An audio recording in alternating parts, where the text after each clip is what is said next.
Welcome to Turtle Talk. This is Morgan's story and the family's journey. I'm Craig, and I'm Michelle. Welcome. so first episode. Welcome to Turtle Talk, Hi. Welcome. Craig and Michelle, and we're gonna get right into it. So, I want to know more about Morgan's personality and what she was doing leading up to the accident. Morgan was just fun. She was really a fun young lady, child, very, very curious. There wasn't anything she didn't try. Okay. I remember her asking one time to go to a friend's house to ride horse. She'd never been on a horse and just jumped on it like she had been on it her whole life and wasn't an ounce of fear in her. She was so good in music. She played the violin. Okay. And when she was young, in school, they had orchestra from fourth grade to seventh grade. So she learned how to play the violin. Took after her great grandma, which was pretty cool. She also played the saxophone. She was in marching band and regular band and cheerleading and volleyball and track. And she just tried it all. There wasn't a challenge she didn't. What was her favorite activity in high school? I don't think she ever just had one. She tried to have fun with everything. Like, I don't know. Cheerleading, though, she really had a good time with. Sometimes it wasn't always so good. High school is horrible sometimes for kids. She got bullied quite a bit, mainly by some of the other girls. So that was very unfortunate. I wish kids would learn that scars run deep, and honestly, they're kind of idiots at that age. Yeah. They're jealous over stupid stuff that causes the bullying. And so unfortunately, Morgan was a victim of some bullying in high school. She dated a few people, but nothing real serious. Just mainly loved to hang out with her friends. She loved the pool. She's my little water baby. She was a lifeguard, worked with me for quite a few years. She's just fun. She was fun to hang out with. Okay. Leading up to the night of the accident, because that happened in June? June 17th, 2017. What were the summer plans that year? Family plans. She was, she was enrolled in nursing school. And so she was doing some summer classes. She was working with a special needs girl locally, taking care of her. Kind of ironic there. And we, it was Father's Day. The accident was Father's Day. And the day before, we had got all the bikes ready and got them loaded in the vehicle. And the plan was to go down to Sioux Falls with my entire extended family, parents, siblings, cousins, and go on a picnic and ride the bike trails together. We'd done that multiple times before, and that was kind of our Father's Day thing. And so I was at the pool that day working, and she was working, and she helped me get the deposits done and came over and gave me a big kiss and hug and said, "Geez, Mama, love ya." And I said, "Oh, baby, go have fun. Enjoy yourself tonight." And she goes, I'll be home tonight in time for the bike ride tomorrow. And I'm like, okay, perfect. Love you. See you later. And out the door she went. And Okay. So you're startled awake at 3 a.m. Bring me through that. So I'm going to just kind of go back just a second here. When she left me, her plan was to go out with this guy friend of hers, kind of dated on and off.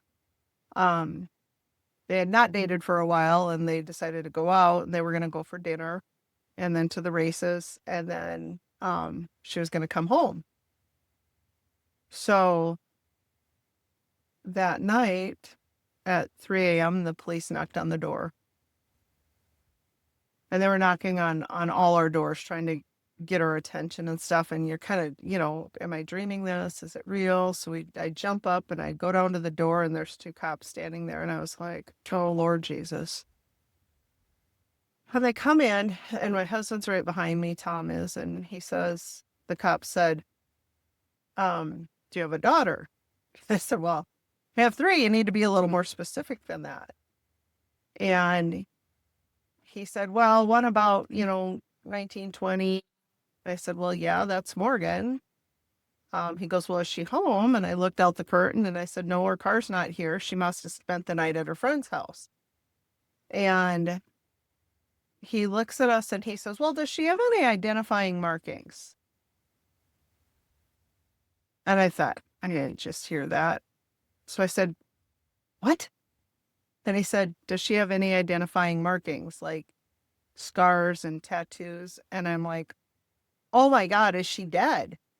I just lost it. I lost it right there at that minute. And Tom was just like, what is going on? And the cop started laughing. And he says, no, she's not. He's like, but she's been injured really bad in an accident. We're life-flighting her to Sioux Falls. And my heart died right then. Right then. It was horrible. Your life light. You think the worst? I did think the worst. But the way he approached it was even more horrific because he's already put the mindset in us that she's not going to make it. Right. And if she does, it's going to be a miracle. And so they told us, I said, she needs to go to the one hospital because that's where we always go. And they said, okay. So we quickly got dressed. They left. We got dressed and they said, go right to Sioux Falls because by the time we got to the local hospital, she would already be on the plane. So we raced to the Sioux Falls, and on our way there, we get a phone call that said they were switching her to the other hospital. And we're like, no, we want her to go to this one. They said, no, the highway patrol wants them all at the same hospital. So we go over there, and I called my parents, and I said, you need to come. This is not good. And so they raced to the emergency room, and we all actually beat Morgan to the hospital. And so a flurry of phone calls to my siblings and Tom's family and just trying to make sense of a whole bunch of what we didn't know. We didn't know anything. They wouldn't tell us anything. She wasn't there to tell us anything. The chaplain kept coming around saying, I'll get you what I can when I can. It was just devastating.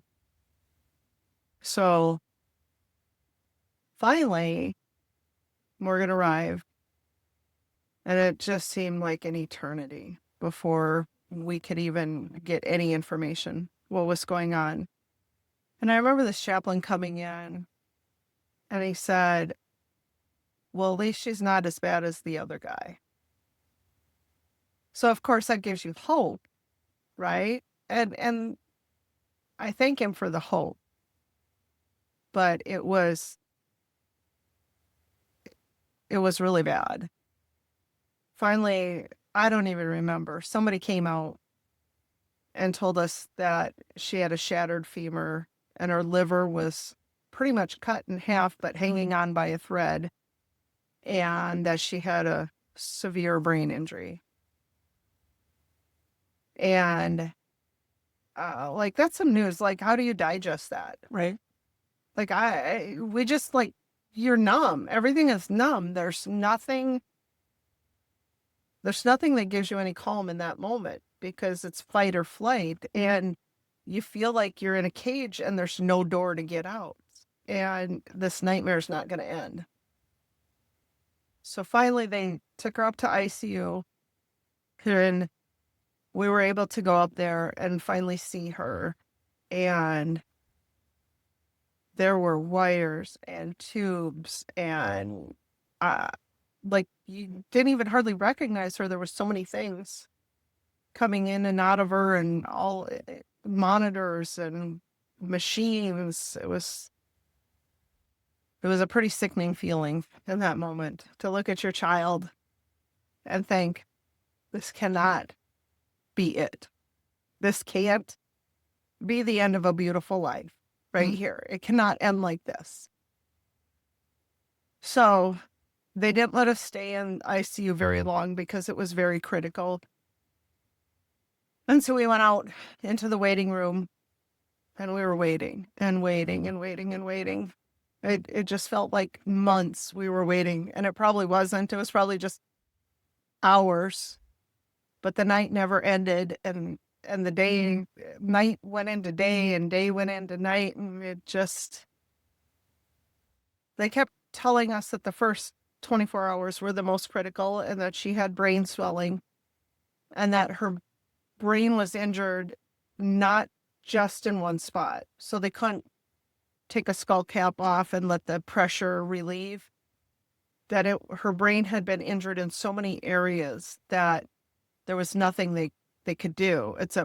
Put this monitor in and monitor her brain pressure. And my timeline is not real true and correct anymore. Even at that point, it wasn't true and correct because everything just blended in. I do remember, like, all of a sudden there's all these family members and relatives and friends, and the whole waiting room is jam-packed full. And there's also the families of the other 2 kids in the vehicle because there were 3 of them. 3. So, there was the one young man was driving, Morgan was in the middle, and the other young man was on the other side. And when the accident happened, they were going at a very high rate of speed because of the police chase. The police had chased them, and I'll back up and kind of give you those details once We'll get there. Yeah, we'll get there.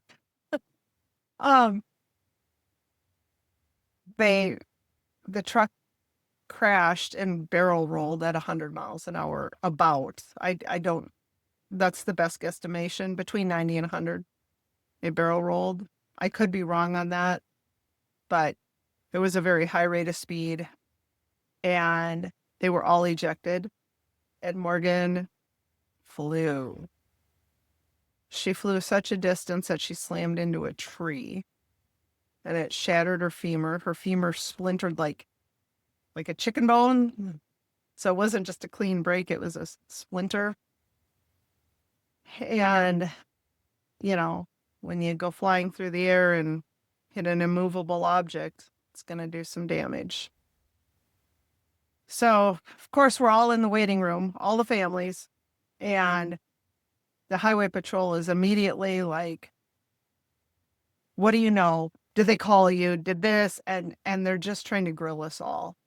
We don't even know if our children are going to live or die at this moment. And the police are like hollering at all of us parents. And then they had told the hospital, they told the different doctors that different ones of them was driving.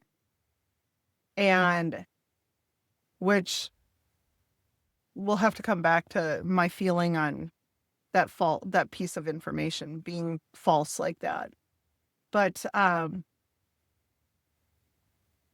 it took them a couple days to sort that mess out. But in the meantime, us parents had no idea which one of the 3 had been driving. Honestly, we didn't know. Right. And finally, the one mom had said that her son had been driving. So at least that answered a few questions there. But as to what exactly happened, we still didn't know. We knew there was a high-speed chase, and we knew the kids rolled the vehicle, and they were all ejected, and it was awful. Well, then, of course, the fighting starts. Well, your kid did this, and your kid did that, and, it wasn't just localized to the parents, it was the extended families, and everybody's like, you just want answers. It's a stressful situation. It was horrible stress. Yeah. And we just wanted answers. Like, why is my child fighting for her life in this hospital bed? Right. How did we get from that bubbly girl who left me at the pool to this? Right. It was awful.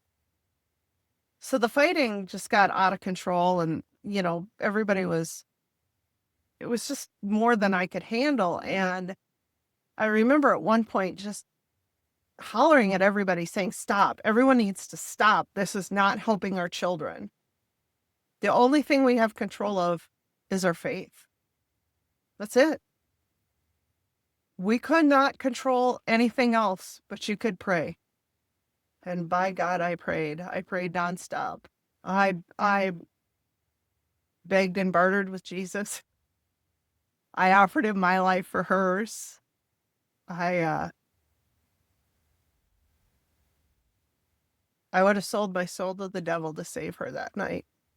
Even though that's not my faith, I would have done it to save my child. You've done anything. I would have done anything. And faith is important to you. It's part of her journey as well. It is. I know we're going to get into more details with that and bishops and other people you've met and Quite a few encounters along the way. gotten involved along the way. Yeah, it was a pretty horrific evening that night. I remember the neurosurgeon coming out, and he was just not a nice person. His bedside manner was horrific. Okay. And he had come out and he said, well, things didn't look good and we should consider pulling the plug. On the first night. And I looked at him and I said, I can feel her. I literally, as a mom, could feel her. I could feel her soul. And I said, no. I said, you have to save her. You do whatever it takes to save her. And he was a little put off by that. And I couldn't believe that a doctor, someone who is tasked with saving people, could have such a heartless outlook. I really appreciated honesty, but that wasn't even real honesty at that point. To me, it was,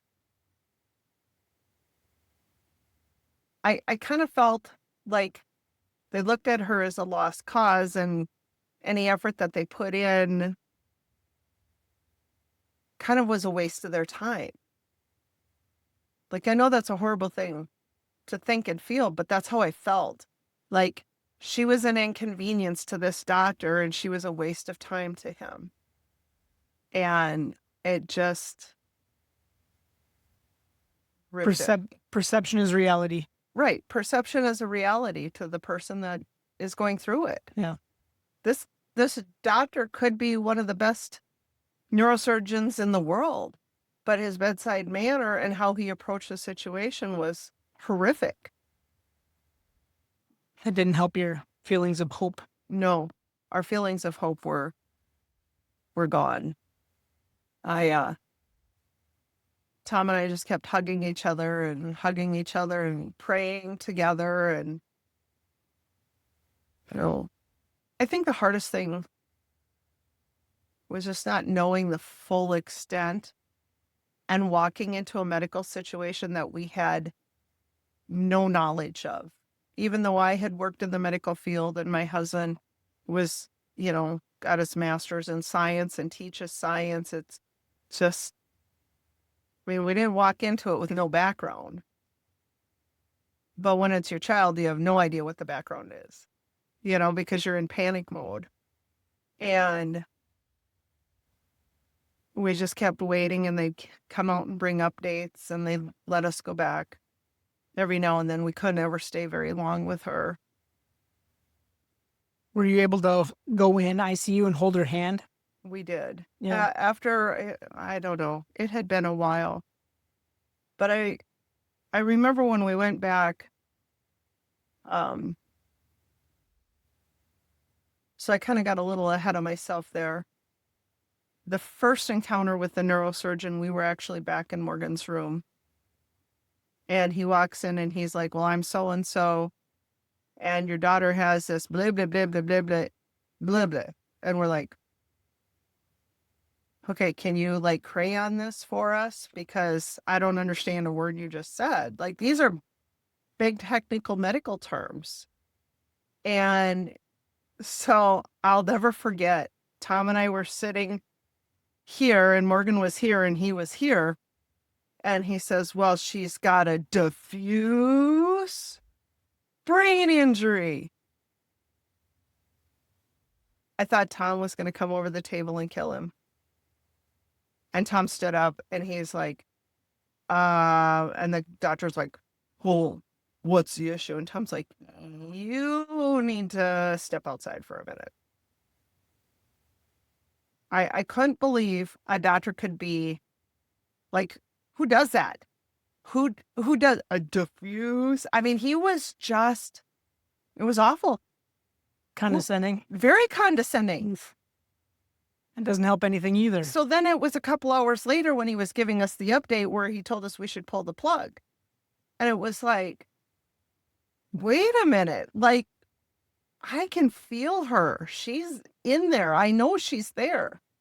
This is not a girl who's dying. This is a girl who's fighting to live. Oh, that was horrible. Yeah. That was horrible. On the next, for her situation, it was like a minute by minute.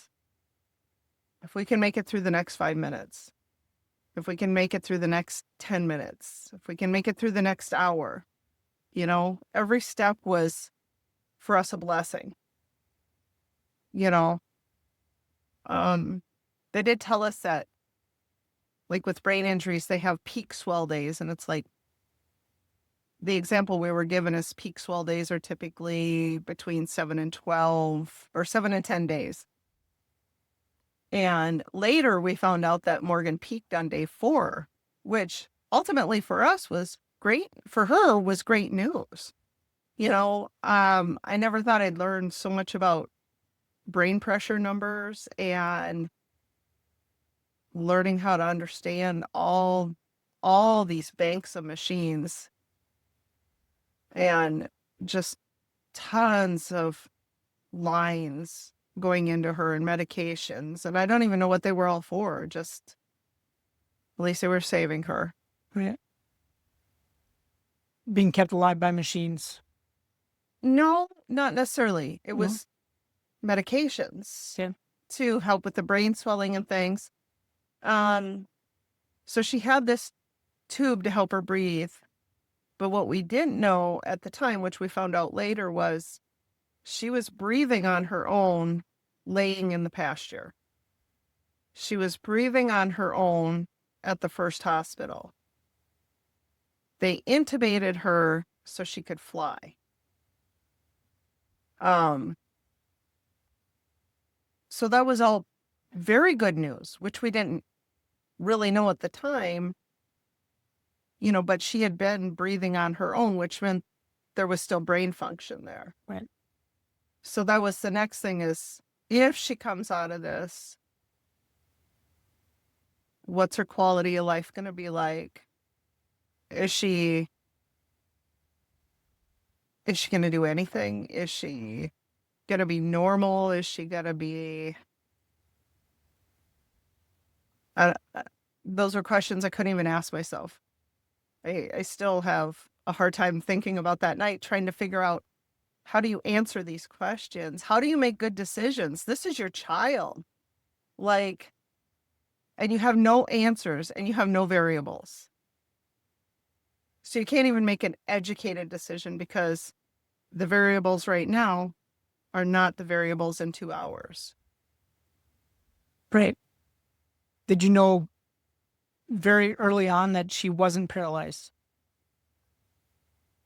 I guess I don't even remember having that conversation. Our only focus was her brain because that was the most critical piece at the time. If her brain doesn't calm down and the bleeding doesn't stop and the pressure doesn't go down, she's not going to make it. Right. So how many days of limbo would you guesstimate now? I know it's been a few years. I bet it was probably by day 6 or 7, we kind of felt like, okay, she's showing some reflexive things. they kept her sedated because we had to keep her calm. But the dates at which things changed, it was so hard. But I remember in the first 48 hours probably that the doctor had come out and he had told us that, well, the pressure hasn't gone down. And once again, his tact was horrible. And he said,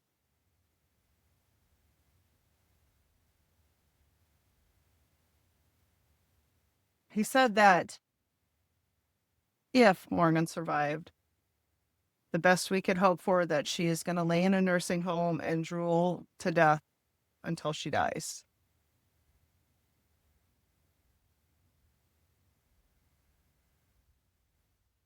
And at that moment, I just wanted to fire him. But you're not given many choices in the ICU about your doctors or your caregivers. You're really not. We also had a nurse, like in the first couple days too, that told us the same thing. Well, you should just pull the plug. That's what the doctor wants. She got fired pretty quick. We didn't want her anywhere near Morgan. We didn't want negative people near her.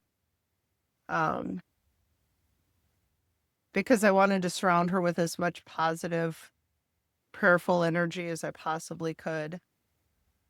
I remember just so many rosaries, so many prayers. We would just sit by her bed and I'd just hold her hand and I'd pray and I'd beg God. We've come to learn, though, that, God has a plan for everyone. And we can want all we want, but in the end, his plan is actually better than ours to begin with. However, at that moment, that was not my thought, because my plan was definitely going to be better, because she'd live, she'd survive, and I would have given up anything, my life, anything for her to survive. So that was pretty dreadful. Yeah. It was, but everything is a blur. Everything through those first 3-4 days was just a blur. And I was sitting by your bed one day. I don't know, time is irrelevant. Right. Time really is irrelevant. You were sitting by her bed.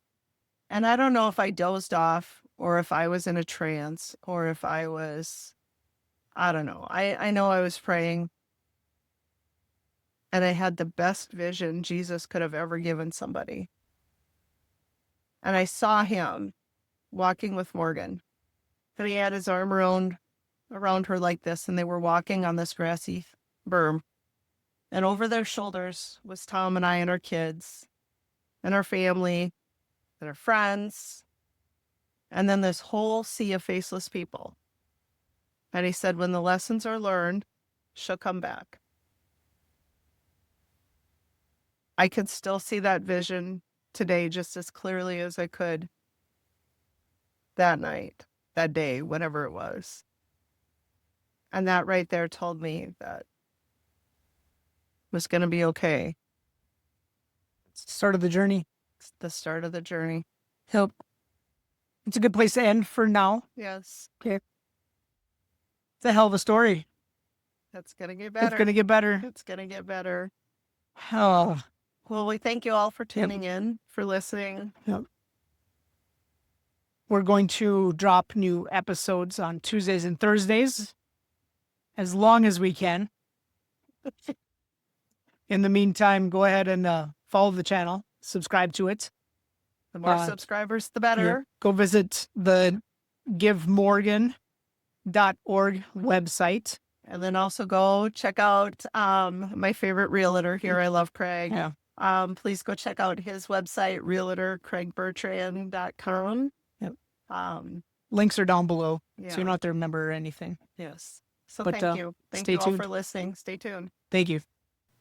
Thank you guys for watching. We really appreciate it. We love hearing from you guys, so keep the comments and the questions coming for us. Yes. Love the questions. Please subscribe. Go to www.givemorgan.org or visit me at my real estate website, realtorcraigbertrand.com. And we always want your questions, comments, like, and share wherever you listen or watch. Thank you. Thank you.